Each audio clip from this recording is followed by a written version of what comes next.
you take a copy of God's Word and turn over to the Old Testament book of Ecclesiastes. You want some cheat codes about how to be able to find that. It's inside of your Bible. Just a general rule of thumb, if you were to just take your Bible and hold it right in the middle, so typically you're going to land in Psalms. And then if you just start flipping to the right, you'll go through Proverbs and then hit Ecclesiastes right after that. Okay, how about that for some cheat codes? We are in Ecclesiastes chapter 2, and just to kind of lay it out there, I knew that we were going to kind of hold off to start Philippians till next week, and so I was praying through, Lord, please, would you, it just seemed like that we needed to go to something extremely practical, something that we'll be able to just take and just be able to apply to our daily life. And to be completely honest, I didn't think this was going to be the topic of what the Lord chose, but this is where I said, as the Lord was drawing me to it, I can see why it's extremely practical, though I don't just thoroughly enjoy being the guy who's going to say the things that I'm about to say. And so with that, I just want to kind of introduce this just a little bit as I was just thinking about it, is that that was really something common. So what I'd just be thinking about is like, those, that whenever there's a specific activity or certain thing that you want to do, and you almost feel like you need somebody to come tell you it's going to be okay to do it, and then you think, I'm going to ask someone. No, I'm not going to ask them, actually, because I already know that they're probably not going to give me an answer that I'm going to like, and so I'm just not going to ask that person, okay? So something that people often are going to view God with in our culture, that he's a cosmic killjoy, if you will. That we don't actually want to ask, what does God think about, and then you fill in the blank, because we already know we're probably not going to like his answer very much. And so, let's just go down the list. What does God think about what I eat? What does God think about what I drink? What does God think about whom I date? What does God think about my work? What does God think about all of these different things? And it's like, and if we think that maybe we're not going to like his answer, let's just not ask him. Let's just not deal with the major problem there, because if he doesn't actually approve of it, then I'm going to have to kind of kill my conscience, because I'm going to end up doing it anyway, and so I better try to do it with a clear conscience rather than trying to do it with something that I know that God's not going to approve of. And so you might be right. You might be onto something. Maybe God is in some way a cosmic killjoy.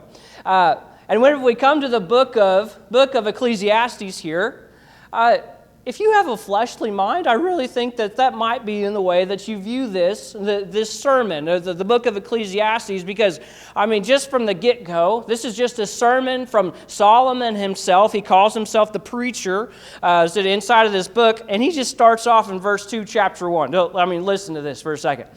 Vanity of vanities, says the preacher, vanity of vanities, all is vanity. What does man gain by all the toil at which he toils under the sun? Essentially, what is the purpose for living? It's all vanity. It's all meaningless. Is probably a better way for you and I to understand the phrase that he's trying to get across there. He just jumps out there and says, life is meaningless. So how's that for a killjoy, right? And then he continues to move forward, because he's simply laying out this problem here. So he continues to go down the list of like, what does man gain for all of his work that he does while on the face of this earth? A generation goes, a generation comes, and then, by the way, you're probably, just talking about me and you're going to come and you're going to go, and you're probably going to end up being forgotten throughout history. Your memory is going to last, let's just say, 100 years. And then, because I don't even know, I couldn't tell you who my great-great-great-grandpa was by any means. The memory has now faded. Sounds meaningless, doesn't it? Whatever he did while he was here on this earth. Okay, he keeps going. The sun's going to rise and it's going to go down in the same way that it always has. He keeps going. The wind blows in every direction, and it's almost endless in the way that it continues to move forward. It says that all streams run into the sea, and yet the sea is never actually full. you're starting to get a picture in your mind of like your teenage boy maybe. A bottomless pit. He eats and he eats and he eats, and for some reason he's never full. Like, how is that even possible? It's like there's a void there that is impossible to actually fill. And so he's saying that all through life, there is this hole inside of every single human person that's going to come onto the face of the earth that has a bottomless pit to try to fill, and they're going to try to fill it with something. And it's like, and so in order to fill a bottomless pit, you either have to continuously feed it, or that there has to be an eternal thing that it fills it for you. And so this is what Solomon does. He says, I see that life is extremely meaningless, and I'm going to try to fill that void with wisdom to begin with. It sounds like something good. Something Solomon's known for is for his wisdom. But tell you what, you come down to verse 14 of chapter 1. I have seen everything that is done under the soul, and behold, all is vanity and a striving after the wind. You can't catch the wind, can you? It's vanity. Even having all the wisdom in the world, my life is still meaningless, is what he comes down to with conclusion. And so now we roll into chapter 2, okay? And he goes from testing life and trying to filling this eternal void with wisdom to trying to indulge in pleasure in order to try to fill that void, okay? And that's what our main topic is going to be about this morning. But I want to read verses 1 through 3 for us, if you guys would just follow along. I said in my heart, come now, I will test you with pleasure. Enjoy yourself. But behold, this also is vanity. I said of laughter, it is mad. And of pleasure, King James says mirth, what use is it? I searched with my heart how to cheer my body with wine, my heart still guiding me with wisdom, and how to lay hold on folly, till I might see what was good for the children of man to do under heaven during the few days of their life. And so we might be able to say it, or I might say it more like this. Well, I tried wisdom. Let's give pleasure a shot. Okay? And so I want to use a school word here for all of you guys who started school this week. But let's say that he hypothesized. Okay? If you guys don't know what subject that comes from, it's from science. Okay? It's going to help you guys out. But it said that he hypothesized, or he thought in his head, I feel empty, so if I fill myself with things that bring me pleasure, I believe that I would feel more full. Okay, does that make sense? He hypothesizes and he lays this out there, and then he begins to test his hypothesis. Okay, now whenever he's bringing this up, he kind of just lays out what he finds, the test results, just out of the gate in verse 1. He says, "This is my hypothesis, but I found that it was vanity. I found that this trying to fill my life with pleasure just left me feeling even more meaningless." And so we're going to talk more about that here in just a little bit. But really what he's coming out and saying is like, hey, come now, enjoy yourself. Okay? You guys enjoy to hear that. Whenever you walk into some place of luxury, so perhaps you walk into a luxury hotel of some sort and they say, enjoy yourself. You go to this and you've paid money for you to be able to do this activity. Enjoy yourself. It is about enjoying yourself or bringing you pleasure through whatever activity that might be. And he says, is here what we're going to see here in a little bit, that he withheld nothing. Whatever his heart desired, he went and did, and he did it well because he had the resources to do it well. But part of something that he just brings up from that conclusion, notice what he says about laughter. It's mad. Okay? Now, my generation, many around my generation, the thing that we enjoy to do the most, it seems like, while we're going or doing whatever it might be, we're going to have one movie quote after another, and we're going to laugh, and we're going to laugh, and we're going to laugh. We elevate that as in something this is bringing us joy, and then Solomon says, laughter is mad. It does not last. Okay, he continues to move forward with that. But what about pleasure? Again, King James says mirth. What about pleasure? And he says, what use is it? What use is it? I still feel meaningless. Okay, and so with this, Let me just show you how he tested this, okay? Said I used to work in Extension. I had these test plots that we were doing on the prairie with fire, and then it's like, and so one of these would be like we burn in March or April, the next one June and July, and then we'd have one that just sits there that we didn't burn or whatever, so we could see the difference of how grass grew and whatever else. But this is something that he's kind of testing pleasure in different scales, if you will. Notice what he says here. In verse 3, I searched in my heart how to cheer my body with wine. Okay, so he begins, the first example is with wine or intoxicating drink. And he says, I searched in my heart. That is, whenever we read our Bibles, the most inward part of us, the thing that drives us. And he says, so I filled my heart with as much wine as I possibly could. And even on the next section, and how to lay hold on folly, he says, I went all in. Basically, I could have became a drunkard. Okay, I drank until I couldn't see anymore. All right? And he's like, but I didn't just do that. Okay, I didn't just go all in with the drinking, but I also did it in such moderation that I still maintained my wisdom and could see the things that I was doing. I appreciated the commentator Aiken. He tries to describe it like this. He said he tried to describe Solomon, that he said that he was a wine connoisseur who could. You see how good my French is, right? Is it a wine connoisseur that could figure out how to be able to use fine wine for whatever meal, but then he also tried to be able to figure out what it was like to be a frat boy in Margaritaville, okay? It's like we kind of get both, all of the scales, everything in between there, and that is how he tested all pleasures with. You see the scales. It's all in, it's as low as you can go, and then everything else in between. And then he still comes up with the conclusion that it's meaningless. Vanity. Okay? Now, stick with me, because I still don't think this is going to understand, that you're understanding completely what Solomon is trying to teach. But he says, if this is all the things that we're trying to lay hold to while we're here on earth, it is nothing but folly. And so he continues to move forward to say, it's like he's going to kind of put us all into the same category to be able to see how this conclusion comes to an end. But he says it's not just with wine or intoxicating drink, but then he continues to move forward with different types of pleasures in verses 4 through 8. In verse 4 it says this, I made great works, I built houses and planted vineyards for myself. I made myself gardens and parks and planted in them all kinds of fruit trees. I made myself pools from which to water the forest of growing trees. First type here, works. First type of pleasure is work, okay? You know, workaholics in here, okay? Yeah. That we get great pleasure from doing a good job, okay?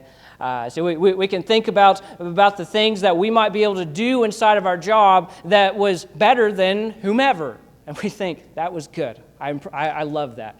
Work becomes a vice, all right? Or is it work for a workaholic? It is their life to be able to do these things. But if we were to just kind of take what Solomon just said, he said that I built houses, I planted vineyards, I had for myself a garden, which is kind of a place for you to go be able to have pleasure in. You equate that to a man cave, maybe, okay? It continues, I planted in them all sorts of fruit trees and made myself pools and water. You see that the things that he was building, he didn't just build, but he made it to where he could efficiently maintain them with the things like irrigation and whatever else that he was going to have. If we were to just try to make an equivalent to our culture right here in Granite, you might say that maybe you started a business or you started at ground zero. Whatever your job might have been, and then you worked your way all the way to where you had a steady income to be able to build a nice house. Maybe it was a good enough income that you don't just have a nice house, but you have a lake house now. It's like you have the nicest things to be able to drive, but you also are able to maintain that with the income that you continuously bring in. And then we love being able to be able to have all of these different things, but also maintain them. He is a good worker whenever it comes down to it. And he likes knowing that he provided for himself. Okay, so first one's work. Okay, second one kind of runs into that as he says that I bought male and female slaves and had slaves who were born in my house. I had also great possessions of herds and flocks, more than any who had been before me in Jerusalem. I also gathered for myself silver and gold and the treasure of kings and provinces. And so the second type of pleasure he lists, coming off of works, is possessions. You know, you people who just get a high from buying new things, right? I understand what that's like. It's like, but he's saying that there is a certain pleasure that comes with being able to have, and not just being able to have, but being able to get more all the time. And this is a guy who was literally the richest guy in the world at his time. Really, not just the richest guy in the world, but if we were to put it in a modern day equivalent, I think he's still richer than the richest man today. He had everything, is what it's coming down to.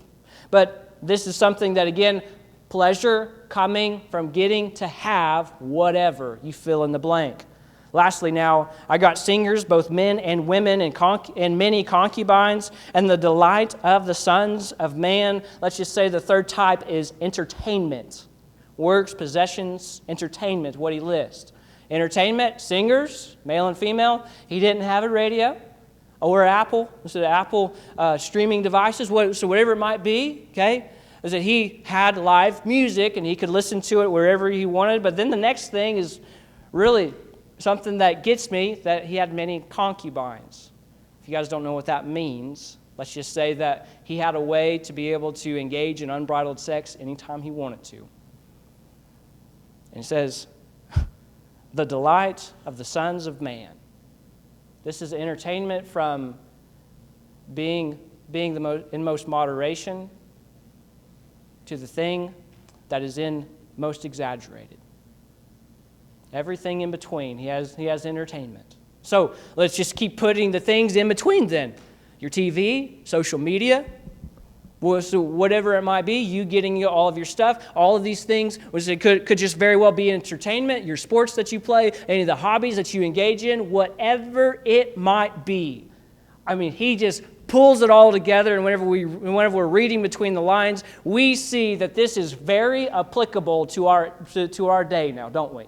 And so with that, he just went out with testing the things with pleasure. We've seen it in all different scales. We've seen the different types, and now you're beginning to see where you and I are going to be able to fall into these categories. And then he tells us what the reward for our pleasure is whenever we engage in them. Now, you're going to like these verses.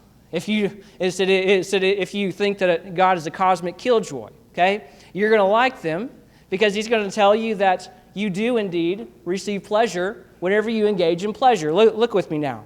So I became great and surpassed all who were before me in Jerusalem. All my wisdom remained with me, and whatever my eyes desired, I did not keep from them. I kept my heart from no pleasure, for my heart found pleasure in all my toil, and this was my reward for all my toil. Basically, he says your reward for pleasure is pleasure. Here's a promise you and I can bank on. That if we engage in the things that we enjoy, you're going to enjoy them, okay? Now, how's that for a philosophy class, right? You're going to enjoy the things you enjoy, okay? So whether it be sinful or whatever else, you're going to enjoy them. There, we said that. But one of the things that Solomon, he said, get his point here. In verse 9, I became great and surpassed all who were before me in Jerusalem. Also, my wisdom remained with me. Essentially, he's making a great claim here. I enjoyed pleasure better than anybody else. I had the resources to be able to do it. And he said, whatever my eyes desired, I got it. Didn't matter what it was.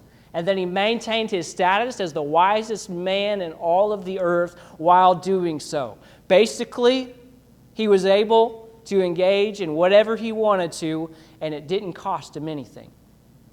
He enjoyed things better than you and I have ever even thought about enjoying, essentially, is what he's bringing this up with. But as he's laying out all of these different things, He says that you're going to receive a reward for it. But whenever we know that there is a reward like that we're going to enjoy these activities and whatever else, let's go back to the original problem that he started with.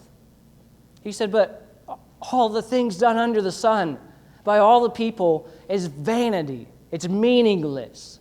It's as if it's still a bottomless pit that we still can't fill, even though we're doing all the things that we enjoy. That's essentially what he's brought that up with. He's like, I'm enjoying life, but still there's that void that isn't filled. I don't get it. But really, whenever we know that there's going to be pleasure in this is how lifestyles are created. Okay? That we know that we're going to enjoy a lifestyle of work, and so therefore our lifestyle of work comes. We know that we enjoy a lifestyle of having new things all the time, so therefore you have a lifestyle of buying.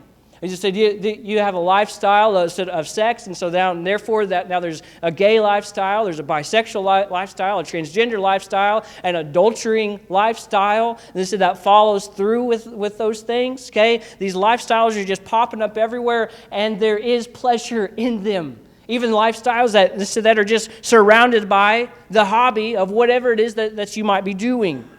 All of them are a lifestyle of enjoyment. But let me try to illustrate it in this way where Solomon's about to go. Okay, and it's not really a fun illustration by any means. But I was this very young student pastor. I was up in Quapaw, Oklahoma, is where I was at. And one of my students was sent to a mental institution. Okay?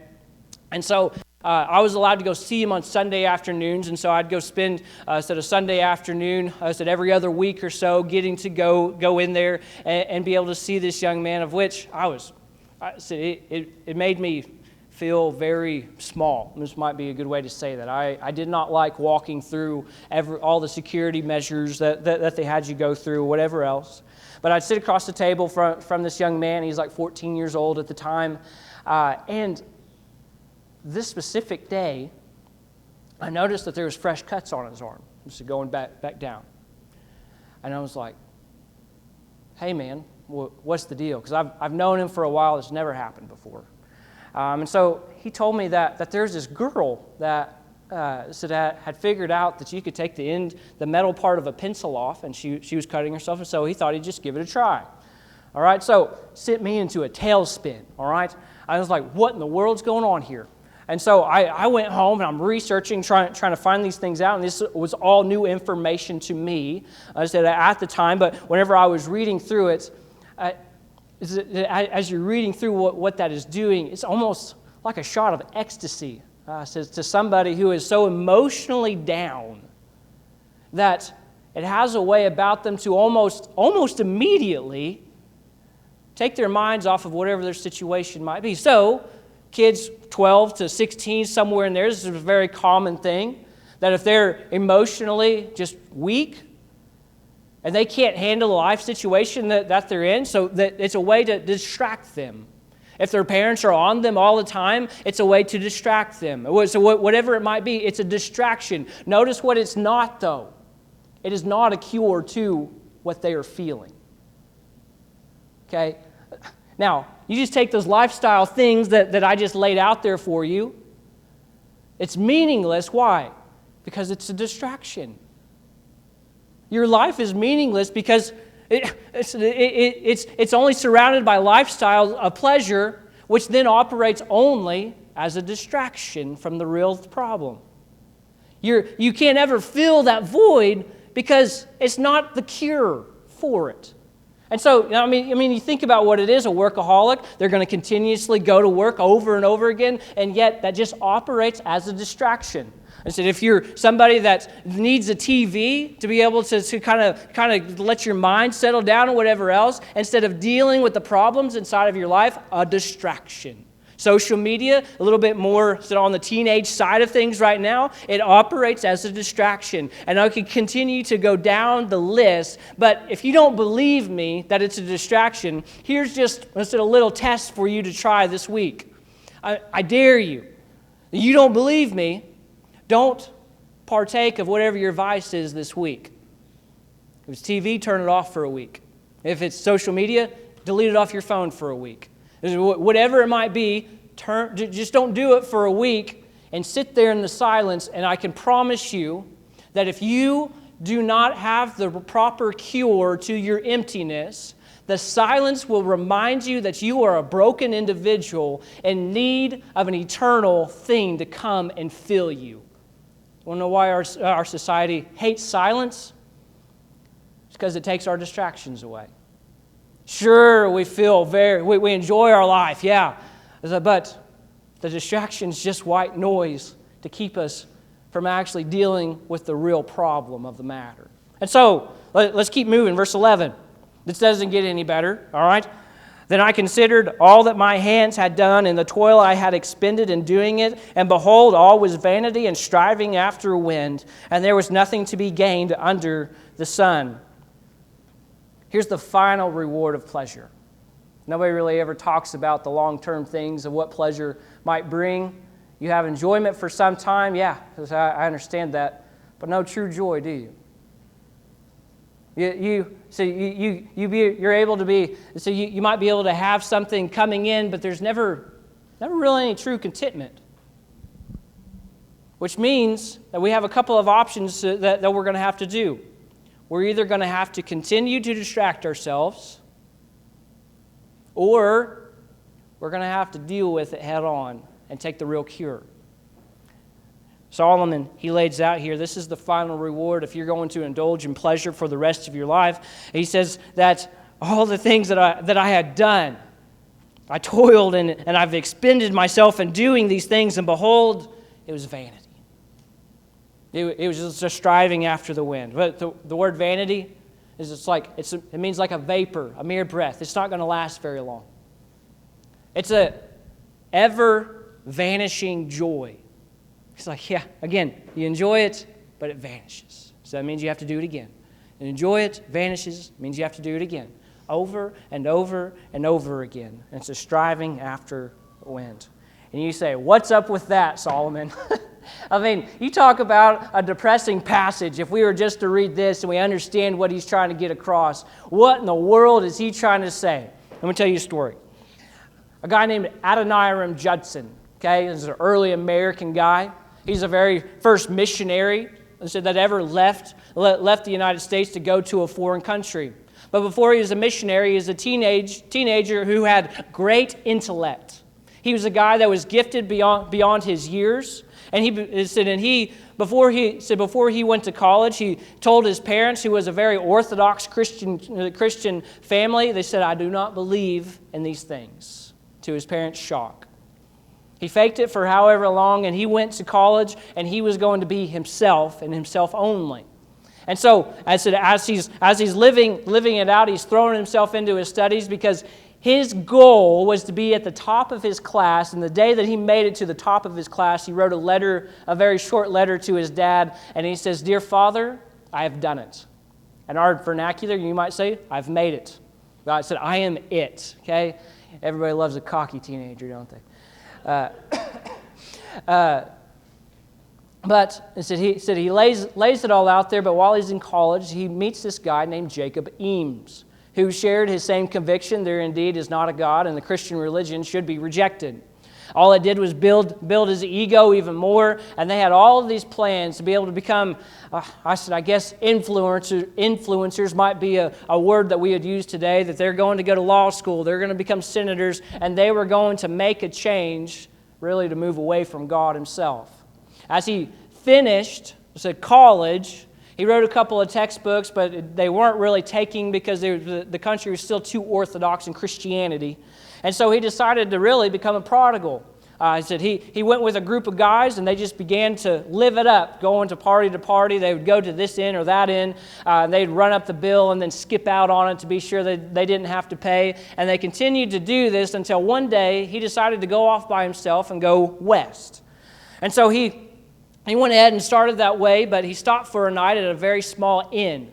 And so the caretaker at the end said, just to kind of get everything started for the night, he went ahead and told him that I only got one place to put you, and it's next to a very, very ill man. And he said the doctor said he's probably not going to live through the night.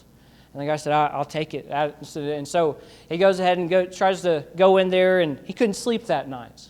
He could hear the man groaning from the door, from the room next door. But then there was actually, it wasn't even the groaning keeping him awake anymore. But he began to deal with, am I ready? Am I actually ready to die? I'm listening to this guy die in the other room, and I don't even know if I'm ready to die. The words lost continued to roll into his mind over and over again.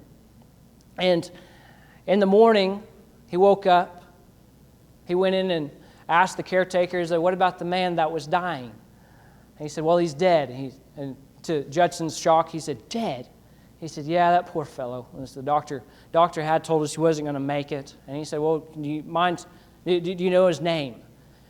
And he says, yeah, he's a guy from the northeast part of the country. Eames. Jacob Eames was his name. And it sent Judson into a tailspin to know that one of his best friends died not knowing God.